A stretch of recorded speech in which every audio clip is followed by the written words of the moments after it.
Bismillahirrahmanirrahim. Assalamualaikum warahmatullahi wabarakatuh. Selamat pagi menjelang siang. Salam sejahtera buat kita semuanya.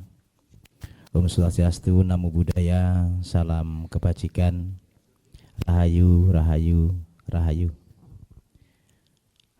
Yang kami hormati dari teman-teman dari Pokja Indonesianya, Kemendikbud Republik Indonesia, ada Pak Wawan dan Pak Yahya. Peluk tangan buat mereka semua dulu. Pak Wawan sama Pak Yahya ini keliling Bu ya. Di mana ada kegiatan Indonesiana itu pasti ada. Kemarin ketemu saya di Belitung itu. Jadi istirahat cuma 1 hari ya Pak Wawan ya di Jakarta. Terus langsung terbang ke Banyuwangi. Ternyata sampai di Banyuwangi mestinya pulang besok nggak dapat tiket, hanya pulangnya Senin Pak Suko. Karena besok nggak ada tiketnya, sudah nggak dapat tiket Pak Wawan. Jadi pulang Senin itu. Bapak Ibu saudara sekalian yang kami hormati, yang kedua Dewan Kesenian Belambangan Pak Hasan Basri, terima kasih beserta jajarannya. Saya tak berdiri aja, mulai tadi duduk ya, di mobil duduk, saya tak berdiri aja wes.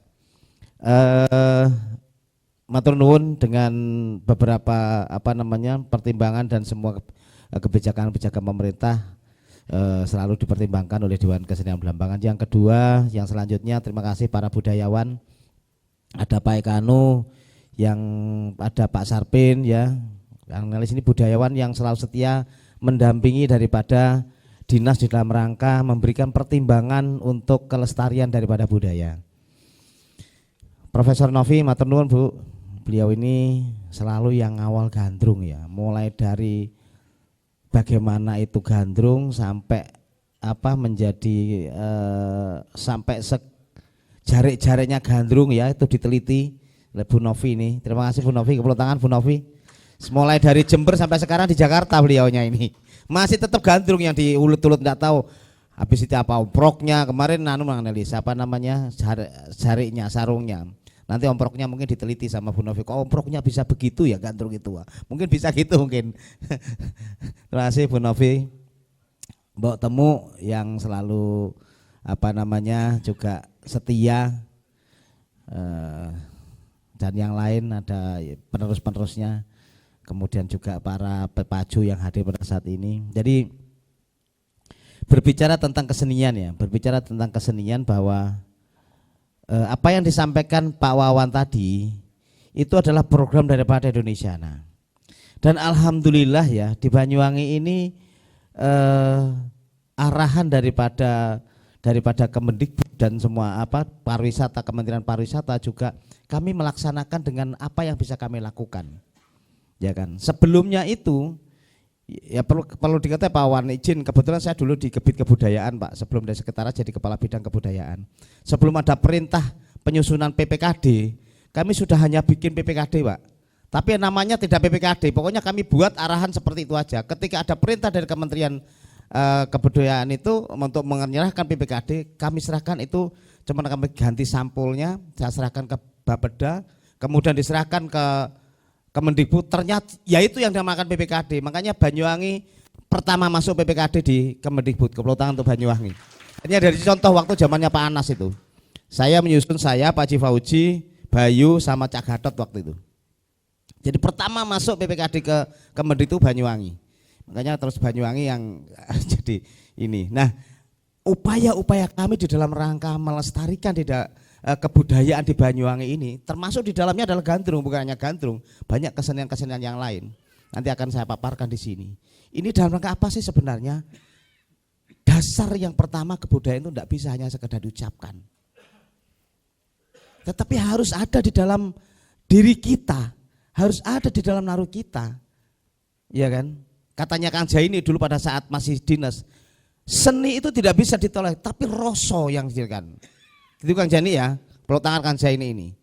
Kang Jaini ini mulai muda sampai tua tetap seni, tidak akan bisa dilepaskan dari kesenian dia. Nah, seni budaya itu rasa, tidak bisa, walaupun di dalam ada sekolah seni ya, kemudian sarjana seni, tapi kalau rasanya belum masuk di dalam seni, menurut Pak Jaini itu masih belum bisa masuk di dalam seni itu. Peluk tangan sekali lagi Pak Jaini ini tokohnya ini. Rasa. Nah, bagaimana sih pemerintah dalam rangka untuk melestarikan itu, upaya kami satu, ada pelatihan-pelatihan misalnya. Pelatihan-pelatihan itu apa? Digunakan untuk apa? Ya itu tadi dalam rangka untuk, sekarang contoh mbok temu sudah berapa, umurnya berapa? 70 lebih ya? 70 lebih. Terus siapa generasinya kalau nggak ada ini? Padahal dulu, mohon maaf ini Pak Wawan, Pak Yahya, gandrung ini sebelum tahun 15 tahun yang lalu lah, hanya dilihat sebelah mata. Benar enggak? Benar ya? Hanya sebelah mata, hanya bagi mereka-mereka yang suka gandrung teropan dan sebagainya. Tidak diterima oleh para ulama. Saatnya benar ya? Karena dianggap bahwa gandrung ini adalah seperti tarian-tarian erotis dan sebagainya. Tetapi bagaimana peran pemerintah untuk mempercayai bahwa gandrung ini sebenarnya adalah tarian yang luhur, warisan luhur daripada nenek moyang kita, para leluhur kita. Yang diawali dengan namanya gandrung marsan, laki-laki awalnya Pak Wawan. Dan dia menjadi tokoh daripada gerilyawan, salah satu tokoh gerilyawan Banyuwangi. Lah upaya pemerintah dalam rangka ini untuk melestarikan itu apa? Pelatihan, kemudian salah satunya juga ditampilkan dalam Banyuwangi Festival, kemudian dalam kegiatan-kegiatan lain. Tidak seperti itu saja. Sekarang sudah mulai banyak kayak gantung di Kamar Hari di daerah mana di timurnya Bali itu ada kayak gantung dan sebagainya. Agar supaya gantung ini benar-benar menjadi satu warisan budaya para leluhur kita ajukan di dalam bentuk warisan budaya tak benda. Yang pertama menjadi WBTB itu adalah gandrung. Sekarang udah banyak Pak, termasuk lontar, Yusuf, Janger, udah banyak sekarang. Waktu itu Janger saya yang di Kemendikbud itu yang untuk terakhir diuji ya, kayak ujian S2 Bun Prof. Wah yang tes itu yang nanyakan orang, kalau nggak salah orang 11 Pak Wawan di sana itu. Saya ini mempertahankan Janger bahwa Janger itu warisan budaya tak Banyuwangi. Apa bedanya dengan Janger? Waduh, pertanyaan banyak. Saya berpikir bahwa Janger ini harus dapat menjadi warisan budaya tak benda, misalnya seperti itu. Nah itu saya perkuat. Termasuk juga gandrung. Next Mas. Nah gandrung ini sudah masuk di dalam WBTB, ya kan? Bagaimana sih kebijakan pemerintah? Yaitu salah satunya dengan mengandung gandrung ya. Salah satunya diajukan dalam warisan budaya tak benda secara umum. Nah, khusus kepada gandrung. Hal ini cukup dukungan regulasi kebijakan yang sudah dilakukan dengan rencana pengembangan ke depan. Ya tadi nanti regulasinya ada, lanjut aja. Nah, bagaimana sih pemerintah? Tadi saya sampaikan bagaimana pemerintah dalam rangka untuk mengelola warisan budaya itu. Contoh kegiatan-kegiatan pertunjukan ditampilkan di dalam RTH. Saya berbicara sebelum pandemi ya, saat durungnya pandemi ini. Ini bentuk kebijakan peran pemerintah dalam pengembangan kebudayaan dan pelestarian kebudayaan. Contoh ditampilkan di dalam RTH. Kemudian bagaimana hanya ditampilkan dulu sebelum pandemi. Kita menampilkan giliran seni-seni itu ditampilkan di RTH Blambangan setiap minggu. Nah, coba intervensi. Upaya apa sih pemerintah melestarikan daripada budaya, melestarikan daripada sanggar tari, supaya kreativitas daripada perseniman ini muncul. Kita tampilkan dalam rangka di aktualisasi pada saat itu. Pak sekarang kok nggak ada duit, nggak enak.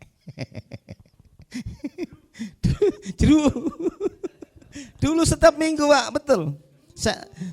Dulu setiap minggu Pak Wawan, setiap minggu kita tampilkan di depan Hotel Blambangan itu Pak. Di Blambangan itu setiap minggu sanggar ini. Itu upaya kami dalam rangka untuk mengklasifikasi coba. Sanggar tari ini ada klasifikasi A, B, C. Ya. Upaya satu minggu itu, ini kelas 1 A kok bagus ya. Teman-teman masih ini masih pensiun, belum pensiun. Oh, ini sudah layak untuk dibawa keluar kota. Misalnya, oh ini kelasnya A. Luar kota tampilnya Taman Mini Surabaya. Yang B kita bina untuk menjadi A. Apalagi yang C harus seperti ini sehingga punya klaster-klaster sanggar tari itu A, B dan C termasuk gandrung. Itu upaya kami. Kemudian sampai pada festival gandrung yang nanti akan kita laksanakan di tanggal 16. Ini sudah berapa kali? 12 kali penampilan gandrung sewu ya. Kemarin 1400-an coba. Upaya dalam rangka untuk supaya gandrung menjadi kebanggaan bagi masyarakat Banyuwangi, ya kan. Ya gandrung adalah kita tampilkan dalam bentuk gandrung sewu. Yang idenya bagaimana? Ya tetap tadi gandrung terop toh. Gandrung sewu kan nggak mungkin ada kalau nggak ada gandrung terop. Diawali dari sana, nggak ada. Sumber pemikiran, sumber idenya dari gandrung terop. Temanya juga diambilkan dari sana. Jejernya pun juga diambilkan dari sana dan sebagainya. Itu upaya pemerintah di dalam rangka untuk melestarikan. Sehingga pada saat itu gandrung Banyuwangi itu ditetapkan sebagai maskot pariwisata Banyuwangi tertuang dalam SK Bupati tahun 2002 nomor 173. Kemudian sebagai penyambutan bahwa gandrung itu ini sebagai SK Bupati nomor 147 tahun 2003. Nah, upaya coba pemerintah sudah menetapkan sekarang. Sehingga dengan demikian gandrung ini bukan hanya sekedar dilihat sebelah mata saja sekarang sudah. Anak-anaknya kalau nggak bisa nari gandrung itu bapaknya rugi sekarang itu. Kalau dulu ojo nari gandrung, apa itu gandrung itu gitu Pak Wawan. Sekarang sudah terbukti bahwa menjadi satu kebanggaan orang itu kalau sudah kena seleksi gandrung sewu. Sekarang sudah gitu. Kalau nggak diseleksi, waduh 10.000 ada Pak. Karena mereka menjadi kebanggaan, orang tuanya sudah berapa biayanya sampai segitu. Kami tidak seperti itu, kami ada kriteria. Nah, pembinaan itu nanti dilakukan oleh teman-teman Sanggar Tari yang terdekat Sanggar Tari di kecamatan ini dilakukan ini. Nanti akan digembleng di situ. Hasilnya pada saat gandrung sewu diikutkan seleksi di dalam gandrung sewu. Kebanggaan coba. Gandrung sekarang sudah menjadi satu kebanggaan. Bukan hanya sekedar di sini, sampai di luar Banyuwangi menjadi satu kebanggaan coba. Yang dulu gandrung ini menjadi hanya bisa di sebelah mata, jangan gandrung. Sekarang sudah menjadi kebanggaan. Bahkan orang-orang yang dari kementerian dan sebagainya kepingin ketemu dengan gandrung-gandrung senior, master gandrung, tanyakan Bu Temu, berapa orang yang sudah kepingin ketemu Bu Temu, itu udah bisa dihitung. Baik anu yang sering membawa gandrung ke luar negeri, ke Jerman, ke Italia dan sebagainya, sekarang sudah bukan hanya sekedar dibanggakan di wilayah kita, gandrung sudah menjadi kebanggaan di dunia sekarang. Orang-orang Ekawangi yang ada di beberapa wilayah bukan hanya di Indonesia tapi di dunia lain mesti ada gandrungnya. Minimal satu orang itu maskotnya itu ada, baju gandrungnya ada. Sekarang nggak ada yang 1, 2 sudah, minimal 2 karena kita sudah beberapa kita berikan bantuan ke teman-teman Ekawangi yang ada di luar daerah. Kemudian Perda nomor 14/2017 pelestarian warisan budaya tak benda. Data di atas sudah kita perdakan, termasuk di dalamnya juga menyangkut di gandrung. Next Mas. Nah ini tampilan di event Banyuwangi Festival Pak. Jadi gandrung itu bukan hanya di RTH kemudian di pendopo, udah kelas naik sudah, naik kelasnya. Kemudian di beberapa wilayah ya kan sudah naik, bahkan orang di orang luar yang di sini tetap melestarikan. Ya di mana meras gandrung di mana di gandrung terakota itu udah ada seperti itu. Seperti di Bali ada tari kecak ya kayak seperti itu sudah gandrung menjadi kebanggaan bagi bukan hanya Banyuwangi saja, sekarang orang luar sudah bangga ya kan. Dan teman saudara-saudara kita di beberapa wilayah itu kalau ada yang musik gandrung, ingat gandrung sewu yang tidak boleh tampil pada tahun 2018 itu kalau nggak salah itu. Wah orang Banyuwangi pulang semua, siapa sih nggak boleh? Itu orang Banyuwangi di luar daerah pulang, saya ada dampaknya. Akhirnya gandrung sewu tahun waktu itu ya tambah rame gitu loh. Jadi ada yang nggak mau tampil waktu itu. Nah itulah upaya-upaya pemerintah next. Ini di dalam acara-acara pembukaan festival tetap juga ada tarian-tarian dalam daerah. Ini sebagai upaya pemerintah daerah dalam rangka melestarikan tadi itu seni. Ya, seni diantaranya adalah gandrung. Lanjut, ini di saat pandemi Pak, sebelum pandemi. Jadi kita tadi yang Pak Wawan sampaikan, memang kesenian pada saat pandemi tidak bisa tampil. Kami berpikir Pak waktu itu, upaya kami bagaimana seniman nangis ya, karena bukan hanya di Banyuwangi, di luar kota pun pandemi pada saat itu juga gak ada tampilan. Sanggar tari yang kolap sampai alat musik dijual. Kami berpikir, Pak, bagaimana agar supaya mempertahankan minimal ada ini. Kolaborasi kami dengan dengan Bu, bentar Pak, ada ajudan.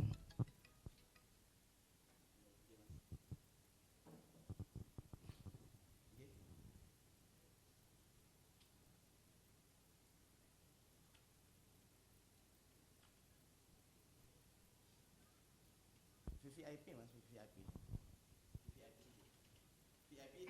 sendiri ya, VIP khusus kami sediakan yang hari perkebunan. Iya, iya Mas. Ya, insya Allah seperti tahun kemarin, teman mungkin dapat ditambah untuk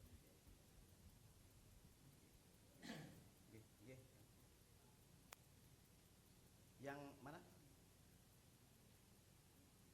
Oh lan, lan pulang. Mas masih dibuatkan nanti di WA aja Mas, kalau ada tambahan Bapak nanti biar kami teruskan ke staf. Enggak apa-apa nggih. Saya lagi mohon maaf Mas Anda lagi ngasih paparan dulu. Ada workshop gandrung sewu di Poliwangi. Mas Di WA aja nggih Mas. Siap. Mas. Mohon maaf Pak, dari ajudan balik lagi minta undangan Pak Wawan dari ketua LAN Lembaga Administrasi Negara. Ini sudah ada tambahan lagi ya, gandrung lagi ya bicara, karena 15 orang Pak mau datang. Tambahan terus Pak, karena beliaunya kontak dengan ajudannya Pak Menteri ya. Jadi ajudannya Pak Menteri minta Pak Menteri itu ini diundang. Ya itulah, ini bentuk sekarang gandrung sudah bisa ya, orang sekali lagi bukan orang Banyuwangi saja, tapi orang dibanggakan oleh orang di luar Banyuwangi. Orang ini yang kemarin Ekawangi mau datang juga banyak. Aduh, space-nya ini yang kami susah untuk memasukkan. Jadi kadang-kadang saya berpikir gimana ya, cari tempat yang lebih luas. Saya survei sama Pak Suko itu enggak nemu. Di Pesanggaran bisa, di Pulau Merah, anak-anaknya mau ditaruh di mana malamnya, kan susah. Kalau parkir oke, agak ada di lapangan sini misalnya, parkirnya nggak ada. Satu-satunya sementara hanya di bumi itu sudah. Itulah Bapak sekalian, kita akan merujuk mengarah kepada gandrung terop ya kan. Itu upaya gandrung sewu itu adalah upaya di dalam rangka melestarikan daripada gandrung sebenarnya. Gandrung kalau penari gandrung ini ya, gandrungnya penari gandrung. Tapi kalau gandrung profesional itu namanya gandrung terop, istilahnya di Banyuwangi. Makanya orang katakan gandrung terop itu apa bedanya dengan gandrung, sering banyak tanya ke saya. Saya jelaskan bahwa penari gandrung sama gandrung terop beda. Penari gandrung adalah anak-anak yang bisa menarikan tari gandrung. Tapi gandrung terop adalah gandrung profesional yang sudah yang bisa ditampilkan atau menari oleh para pelaku yang yang sudah profesional khusus tari gandrung. Nah, lanjutnya ada pandemi. Nah, sebelum lagi yang tadi saya sampaikan di saat pandemi Pak Wawan. Jadi kami kolaborasi dengan hotel. Kami tampilkan kesenian itu di hotel. Kami yang bayar senimannya. Makanannya hotel, ditampilkan dalam setiap minggu di hotel, giliran hotel. Namanya staycation. Nah, jual hotel hanya tamunya tambah terbatas dengan jarak yang disesuaikan aturan pada saat itu. Ya alhamdulillah saya heran pada tahun 2020 dan 2021 yang lain hotel itu okupansinya turun, Banyuwangi tetap dengan harga tetap tidak berubah, tetap naik. Makanya saya bandingkan dengan tahun 2019 di akhir Desember, kok data okupansi hotel ini malah lebih banyak di pandemi. Saya juga heran.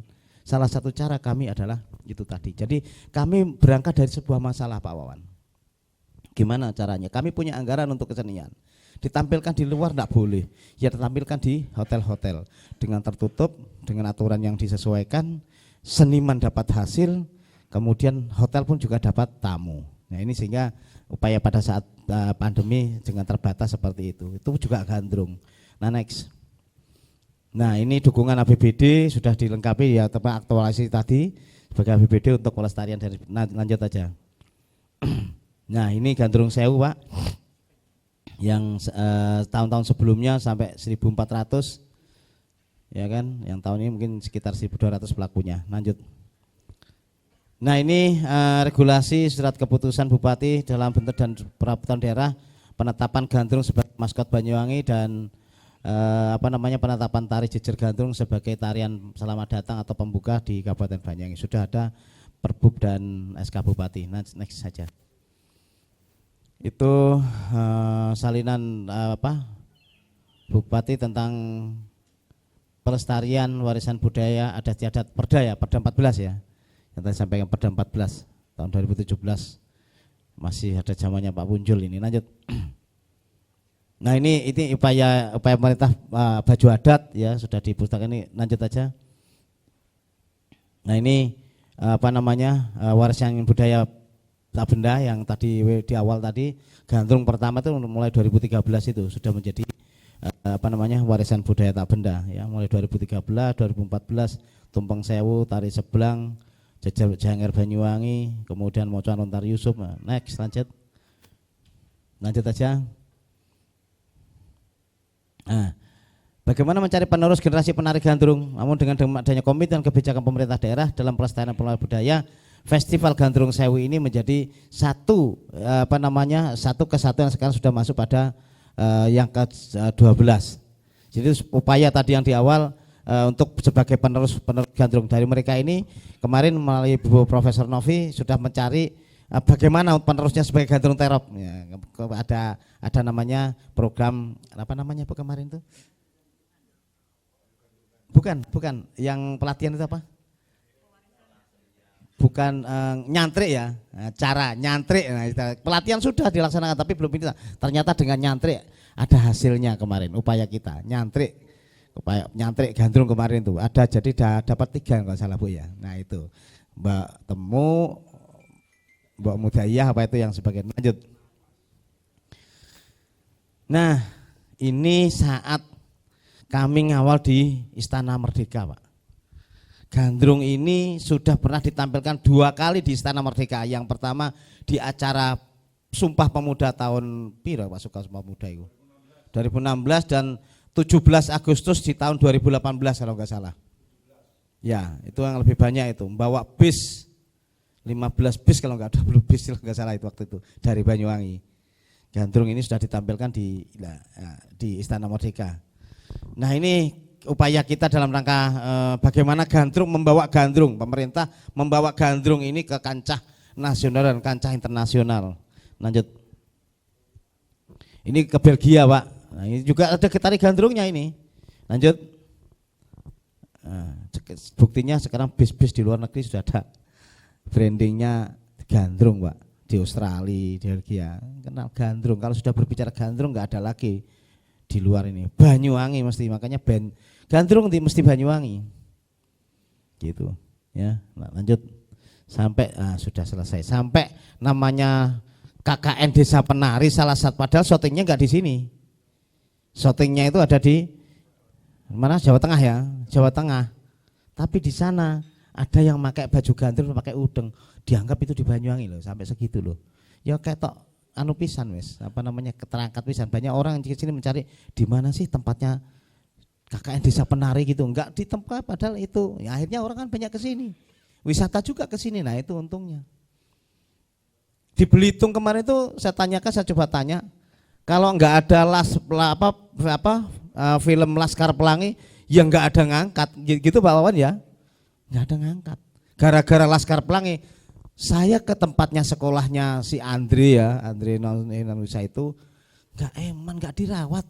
Potensi wisatanya banyak, pantai, tapi ya enggak dirawat, enggak ada ngelola. Indah sebenarnya di sana itu, tapi enggak ada yang ngelola. Itu kalau enggak ada Laskar Pelangi sekali lagi enggak ada yang tahu. Mereka ke sana hanya lihat tempatnya, syutingnya, sekolahnya Laskar Pelangi di mana itu aja, padahal kotor seperti itu. Saya ke sana kemarin, saya coba sih ya. Nah itulah Bagaimana sekarang pemerintah daerah tergantung dari Bapak Ibu sekalian. Dalam hal ini ada tentang gandrung terop. Bagaimana sih apakah gandrung terop itu hanya sekedar menari? Ya tadi disampaikan di awal Pak Ketua, ada pajunya. Nah paju yang bagaimana yang benar? Dulu sejarahnya, ya kan? Masa zamannya Gandrung Marsan misalnya Pak Marsan, ya kan? Itu juga dipacu oleh VOC, seneng tariannya. Budayanya apa pada saat itu? Ya budayanya dengan minum-minum bir dan minuman keras saat itu. Karena memang itu strategi daripada Mbah Marsan ini untuk supaya mereka bisa dikalahkan, strategi daripada gerilyawan Mbah Marsan. Nek mabuk akhirnya tidak tahu apa-apa dibunuh oleh gerilyawan kita. Itu kan cara sebenarnya. Dikasih minum. Apakah itu yang harus kita lakukan? Nanti akan dijelaskan oleh narasumber berikutnya. Kondisi yang seperti ini gandrung kita bawa sudah ke kancah nasional, kancah internasional dengan seperti itu. Apakah itu yang nanti dibikin dalam kondisi yang seperti ini? Nanti di narasumber berikutnya akan ada penjelasan kemana arah kita gandrung sekarang ini. Apakah dibuatkan modern gandrung? Nanti di materi kedua nanti akan dijelaskan. Bagaimana nanti gandrung ke depan? Bagaimana nanti akan gandrung paju gandrungnya itu yang harus dibikin. Sekarang banyak, kebetulan Pak Wawan ini juga paju-paju gandrung senior ini saya tahu, walaupun sepuh ini kalau sudah ada gandrung tarian pajunya nggak akan lupa ini Pak. Ya ini mulai dari muda bapak-bapak ini maju gandrung, tapi sampai sekarang tua-tua pun kalau ada gandrung tetap maju Pak ini Pak. Apa? Sekali lagi seni itu tidak bisa keluar sebenarnya dari dalam diri kita ini.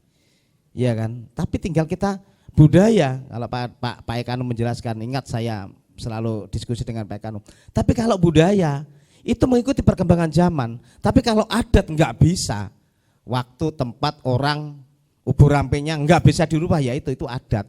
Saya sering, Pak Ekanu dulu masih pensiun sering sharing. Sering tak ambil ilmunya gini, penjelasan gini, saya tak ambil. Karena saya kepingin tahu, saya masuk pariwisata enggak ngerti apa-apa. Kumpul Pak Ekanu gini, jelasan, baru ngerti. Oh, kalau budaya itu bisa berkembang. Oh, seni itu bisa berkembang. Tapi kalau adat, pakemnya enggak bisa. Itu ilmunya dari Pak Ekanu. Gitu Pak Ekanu ya. Sorry Pak Ekanu, ilmunya tak ambil. Tapi nek ilmu menjelaskan nang wisatawan perlu sertifikasi guide dari Pak Ekanu. Enggak iso saya. Kalau ilmu pengetahuan, udeng bagaimana tak ambil. Oh, udeng itu gini filosofinya, itu dari Pak Ekanu. Sorry Pak Ekanu, tak ambil sampean. Gitu Bapak sekalian ya, sekedar bagaimana peran pemerintah dalam rangka melestarikan gandrung, khususnya gandrung terop ini di kancah nasional dan internasional. Terima kasih, kurang lebihnya mohon maaf. Kami akhiri, nanti mungkin ada pertanyaan, kami akhiri. Billahi taufiq wal hidayah. Assalamualaikum warahmatullahi wabarakatuh. Om Santi Santi Om, Namo Buddhaya, Rahayu.